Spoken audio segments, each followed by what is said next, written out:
আমার হাতে যে ফোনটি রয়েছে সেই ফোনটির মূল্য হচ্ছে স্যামসাং গ্যালাক্সি A75G।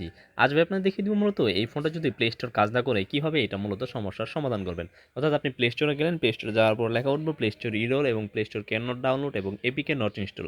যদি এরকম সমস্যা হয়ে থাকে তাহলে আপনাকে যেটা করতে হবে, সর্বপ্রথম আপনার হাতে থাকা ফোনের সেটিংস নামের যে অপশনটা রয়েছে সেই সেটিংস নামের অপশনটাকে কিন্তু আপনাকে খুঁজে বের করতে হবে। দেন আপনি যখন সেই সেটিংস নামের অপশনটাকে খুঁজে পেয়ে যাবেন, দেন আপনি সেই সেটিংসে চলে যাবেন। সেটিংসে চলে যাওয়ার পর আপনার সামনে অনেকগুলো অপশন চলে আসবে। এইখান থেকে যেহেতু প্লে স্টোরের সমস্যা, এই জন্য আপনি অ্যাপস নামের যে অপশনটা রয়েছে সেই অ্যাপস নামের অপশনটাকে খুঁজে বের করবেন। তারপর আপনি সেই অ্যাপসে চলে যাবেন। অ্যাপসে চলে যাওয়ার পর আপনার সামনে অনেকগুলো অপশন চলে আসবে। এইখান থেকে আপনার যেহেতু প্লে স্টোর কাজ করে না, সেক্ষেত্রে আপনাকে দুইটা অপশন খুঁজে বের করতে হবে। একটা হচ্ছে গুগল প্লে সার্ভিসেস এবং একটা হচ্ছে গুগল প্লে স্টোর। আমি এখান থেকে গুগল প্লে সার্ভিসেস নামের যে অপশনটা রয়েছে সেটাকে খুঁজে পেয়েছি। তারপর এখানে এটা ক্লিক করে দিব।